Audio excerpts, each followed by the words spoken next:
So I definitely wasn't the smartest student in my class, but I outperformed a lot of people who were naturally gifted, and it came down to my habits. My habits made the difference, habits that anyone can build, but that 90% of students completely ignore. In this video, I'm sharing the 5 habits that helped me become a top 10 student in medical school, plus 2 bonus ones that gave me an edge, and they're definitely not what you think.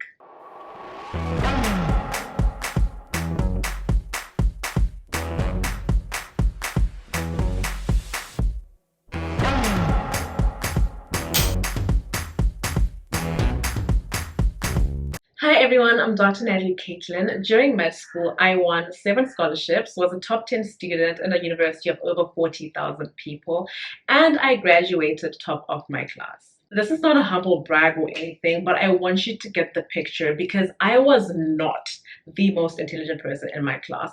I didn't have a photographic memory, but I figured what worked and I worked on it consistently. I chose systems over stress and I focused more on working smart rather than working endlessly, and it worked out for me. So this video isn't about bragging, but rather I'm showing you what's possible for anyone to go from being an average student to topping your class if you start being intentional. Now let's get into the habits because that's what actually changed the game for me. These aren't your fluffy motivational quotes or generic tips like stay consistent or believe in yourself. These are the real practical strategies that I use every day, the ones that help me stay ahead, avoid burnout, and still live a life outside of medicine. So let's start with the very first one. I studied during my peak hours, not when I was exhausted. At some point in med school, I realized I was doing it all wrong. I'd spend all day in lectures and extracurricular activities, and then try to start studying at 8:30 p.m. till late when I was already exhausted. I started waking up at 4 a.m., not because of aesthetics or that goal vibes, but because it was the only time that I could guarantee full focus, zero interruptions, and no noise. Those early hours became sacred.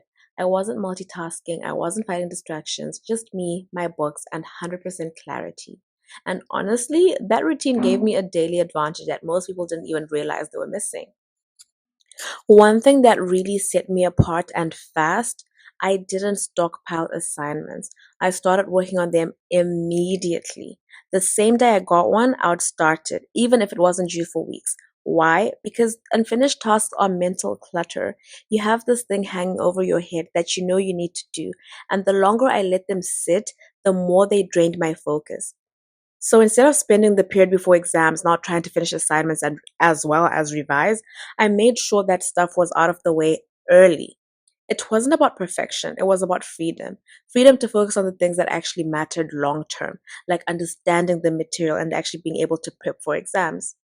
Reading ahead and making class work for you, oh, this was a game changer. I read ahead, so lectures became revision and not confusion. 90% of students walk into lectures and hear the topic for the first time, but that automatically separates you from top students. You want to walk into a lecture already familiar with the topic at hand. Even if it was just a 20-minute skim through the night before, I always gave myself a head start so that while everyone else was trying to keep up, I was connecting dots, asking better questions, and locking things in deeper. And when you show up prepared like that, everything starts to click faster. It wasn't about being a genius, it was just about giving my brain a chance to process things twice instead of once. Think about it. When you sit in a lecture and hear something being taught for the first time, you're mostly going to spend the lecture trying to follow and grasp what is being said. On the other hand, when you sit in a lecture being taught something that you've read before, even briefly, the points that the teachers are going to say are going to make so much more sense and help you cement the knowledge that you already have. So by the time you're going to make notes and read your textbooks, it almost becomes like a revision session. Whereas for most students, reading their textbook after the lecture is where they're now trying to seek understanding. I probably should have started with this point because this is the one that transformed my performance totally. Active recall changed everything for me. I stopped wasting time passively reading or highlighting over and over again and started testing myself on what I had just learned. I didn't wait until exam season to start using past papers or practice questions. I did them right after finishing a topic. That way, I wasn't just familiar with the material, I could retrieve it, explain it, apply it. It felt harder in the moment, but that's the whole point. Active recall forces your brain to do the work, and that's how you actually retain information long term. Picture and envision this. You attend a lecture, you learn a new topic. After the lecture, you go read your textbook and make notes. Then you start attempting past papers on the topic in that moment. And this is like 3 months before the exam season. And then you make it a point to attempt more and more questions each time you revisit the topic. Multiple choice questions, case-based questions, long form questions, essay style questions. By the time the exam comes, that topic is so easy for you, you're guaranteed to ace it. Now, imagine being that way for all your topics. How good do you think your grades are going to be? Exactly. To-do lists used to stress me out. I would plan 10 things for one day and then just feel like a total failure if I did only 5. So I stopped doing that. Instead, I created weekly study plans. I gave myself a clear goal for the week, like revising 3 topics or finishing 2 past papers. And then I'd spread that out based on how life was flowing that week. No guilt, no burnout. Just consistent progress with enough flexibility to adapt when things got hectic. It kept me focused without the daily pressure of having to tick off a perfectly crafted list. So these are the 5 main habits that formed the backbone or the foundation of my success in medical school.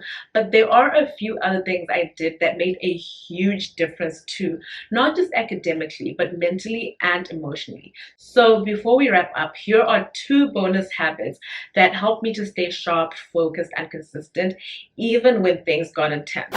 I said no to distractions and it paid off. I wasn't in every group chat, I didn't attend every party, and I wasn't always available. I said no to FOMO, big distractions, and pressure. Not because I didn't want to have fun, but because I knew what I was working toward.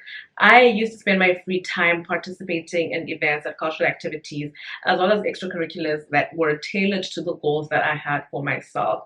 We can get into all of that in another video if you guys are interested. Just leave a comment below and let me know if you'd like that.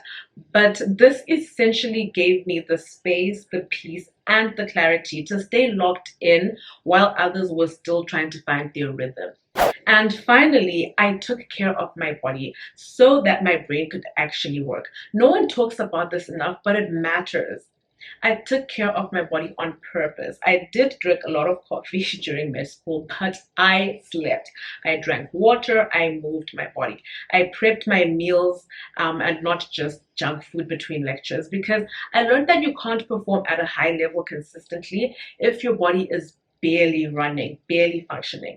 Mental clarity, emotional regulation, memory, it's all connected to how you treat your body. And while other students were burning out and breaking down, I was still going, still focused, still steady. Looking back, these habits didn't just help me graduate top of my class, they gave me structure, peace, and confidence in the middle of the madness that is medical school. Okay. And the best part, you don't need to implement them all overnight. Just pick one and start there. Build slowly, stay consistent, adjust when you need to. Because success isn't about doing everything, it's about doing the right things with intention. And if I could do it without being the smartest, fastest, or most naturally gifted, you absolutely can too. I hope this video helped give you the push you need to start becoming more intentional about your success. I still use many of these habits today, years later. Leave a comment and let me know which habit you're going to try or share one that's worked for you. I have an ebook called Study Medicine Abroad, a step-by-step guide, but it's way more than just medical school tips. I share the exact strategies that helped me graduate top of my class, my personal experience studying medicine in different countries, what to look out for, what not to do differently, and how to set yourself up for success no matter where you study. So if you want clarity, direction, and real talk from someone who's been there and done well, the link to the guide is in the description box below. Do go and check it out. Otherwise, thank you so much for watching. Share this video with any students you know, and I will see you in my next video. Love you guys. Bye.